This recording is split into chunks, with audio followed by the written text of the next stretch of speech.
नमस्कार सभी को, आपको भी।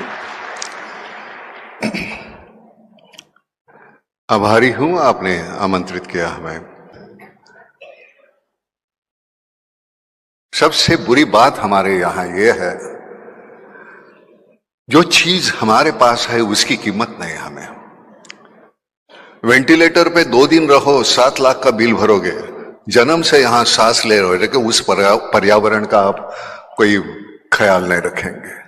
ये तो कमाल है, क्योंकि फोकट का है ना, भगवान ने दिया हुआ। हवा है, पानी है, ऑक्सीजन है। वो जिस दिन हम ख्याल करेंगे तो मजा है। I like you not because of what you are, but what I am when I am with you. मंदिर मुझे अच्छा नहीं लगता, मंदिर में जाने के बाद मुझ में जो बदलाव आता है वो मुझे अच्छा लगता है, इसलिए मुझे मंदिर अच्छा लगता है। जगह जो किसानों की आत्महत्या है, तो हमने कुछ पैसे जमा किए थे गाड़ी लाने के लिए, नई गाड़ी। और शाम को हम टीवी देखते बैठे थे, तो एक किसान ने आत्महत्या की और उसके फैमिली का इंटरव्यू चल रहा था। माँ, बाप, बीवी और 2 बच्चे।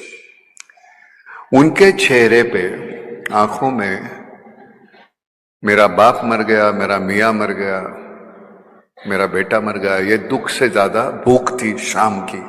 शाम को क्या खाएंगे। उस वक्त लगा कि जो हम गाड़ी लेंगे उसके बजाय ये पैसे अगर हम उनमें बांट दें, तो कम से कम एक तसल्ली होगी मुझे कि मैंने अपना काम किया। नहीं तो क्या, मैं यहां आने की मैं वजह बताता हूं। मैं शूटिंग कर रहा था प्रयागराज में।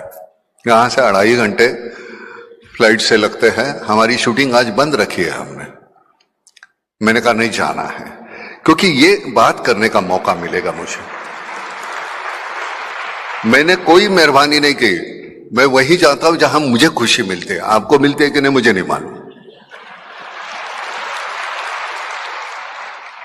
बच्चे बड़े हो जाते हैं, सीखते हैं, पढ़ते हैं।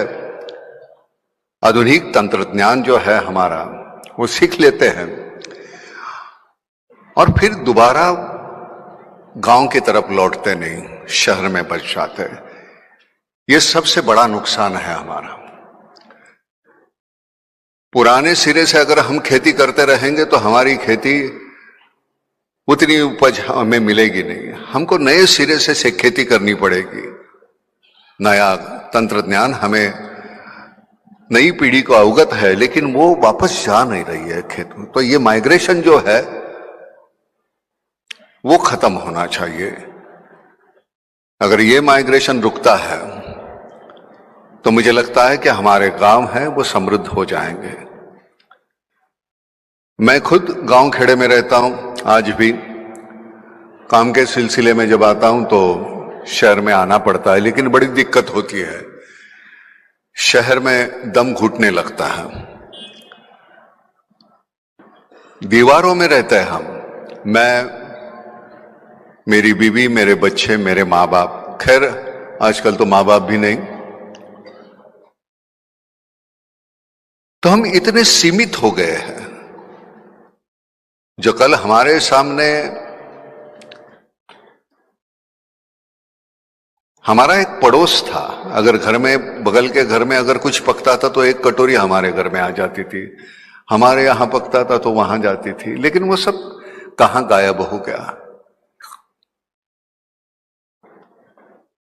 बड़े सिरे पे हमें सोचना पड़ेगा। 35 थे, 135, 140 हो गए हम। सोर्सेस वही है, सीमित है। शेखावत साहब, हम सभी बातें करते हैं, बाकी आबादी की बात कोई नहीं करता। दिन ब दिन बढ़ते जा रही है, बढ़ते जा रही है। वो सीमित होनी चाहिए, क्योंकि वो सीमित नहीं रहेगी तो एक दिन, अब जमीन वही, पानी वही, उतना ही, सब कुछ इतना ही है, और हम इतने हो जाएंगे तो कैसे चलेगा। आज गांव खेड़े में जब रहता हूं तो वहां दीवारें नहीं है।